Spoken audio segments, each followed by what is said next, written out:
Before the war, much of the world was trying to recover from a disaster that had already reshaped modern life. The First World War had ended in 1918, but peace did not bring stability.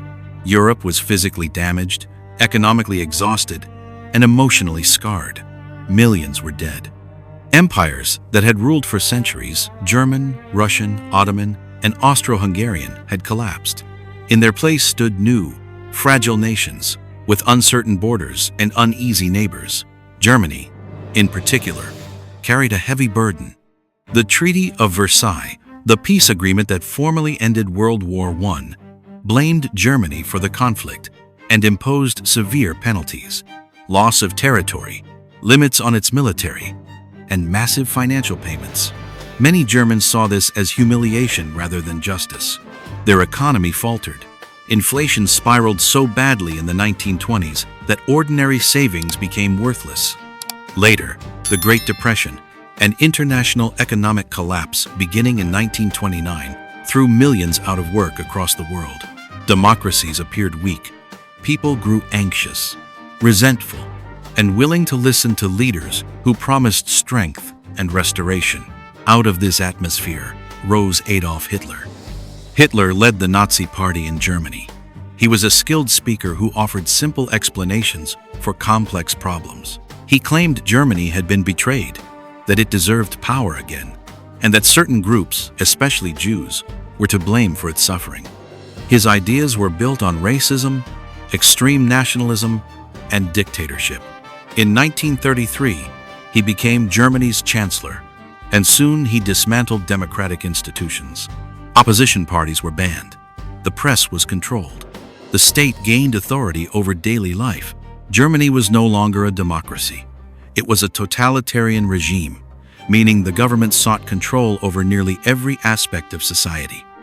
Hitler did not only want control at home, he wanted expansion. He argued that Germans needed living space territory to grow food, build industry, and assert dominance. This meant taking land from other countries, especially in Eastern Europe. At the same time, he began rebuilding Germany's military in violation of the Treaty of Versailles. Tanks rolled off assembly lines, aircraft factories expanded. Young men were trained for war. Other powers watched but hesitated.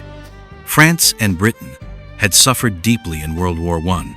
Their leaders feared another large conflict. Many hoped that if Hitler was given some of what he wanted, he would be satisfied.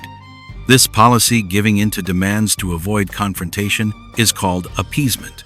It was based on the belief that compromise could preserve peace. In 1936, German troops marched into the Rhineland, a region that treaties had declared demilitarized. No one stopped them. In 1938, Germany absorbed Austria in an event called the Anschluss. Again, there was no military response. Later that year, Hitler demanded the Sudetenland, a border region of Czechoslovakia with many ethnic Germans. Britain and France agreed, believing they had secured peace for our time. But Hitler had learned a crucial lesson. His opponents were reluctant to fight. Meanwhile, other aggressive powers were acting. In Asia, Japan, an industrial nation with limited natural resources, had been expanding for years. Its military leaders believed that empire was necessary for survival. Japan invaded parts of China in the 1930s, committing harsh acts and seeking control over land and raw materials. In Europe, Italy under Benito Mussolini, another dictator, pursued its own imperial ambitions in Africa. These countries, Germany, Italy, and Japan, would later form the Axis powers. The immediate spark of World War II came in 1939. Hitler turned his attention to Poland. But this time, Britain and France drew a line. They promised to defend Polish independence. To avoid a two-front war, Hitler made a temporary agreement with the Soviet Union, led by Joseph Stalin. Though they were ideological enemies, Nazism and Soviet communism had opposing worldviews. They signed a non-aggression pact.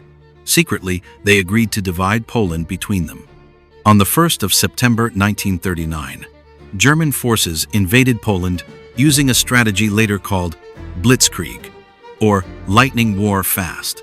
Coordinated attacks with tanks, aircraft, and mobile infantry designed to overwhelm defenses before they could organize. Within weeks, Poland was defeated. Britain and France declared war on Germany. World War II in Europe had begun. At first, the war moved swiftly in Germany's favor. In 1940, German forces swept through Denmark and Norway, then struck westward. The Netherlands, Belgium, and Luxembourg fell. France, considered a major military power, collapsed in weeks. Paris was occupied. Britain stood alone in Western Europe. Hitler expected Britain to negotiate. Instead, it resisted. The German Air Force launched the Battle of Britain, a sustained bombing campaign intended to destroy British air defenses and weaken civilian morale. British pilots, aided by radar, a new technology that detected incoming aircraft, managed to hold off the attacks. It was the first major German setback. The war would not end quickly.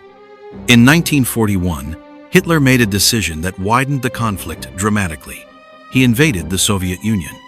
Operation Barbarossa, the code name for the invasion, sent millions of German soldiers eastward. Hitler believed the Soviet Union would collapse quickly.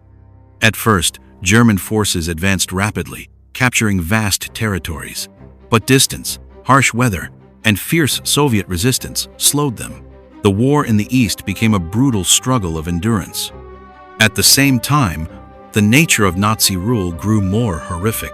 The regime's anti-Jewish policies escalated from discrimination to systematic murder. Jews were forced into ghettos, then deported to camps designed for forced labor and killing. This organized mass murder is known as the Holocaust.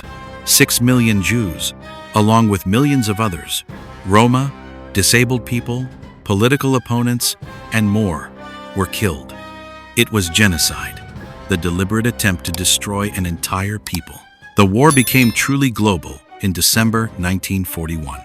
Japan, seeking to weaken American interference in the Pacific, attacked the U.S. naval base at Pearl Harbor in Hawaii.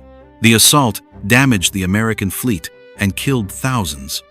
The United States declared war on Japan. Germany and Italy then declared war on the United States. What had been regional conflicts fused into a single world war. American industry soon transformed the balance of power. Factories produced ships, planes, tanks, and supplies on an enormous scale. Soldiers were sent to Europe, North Africa, and the Pacific. The Allies, a term for the nations opposing the Axis, including Britain, the Soviet Union, the United States, and others, coordinated their efforts. Turning points came gradually.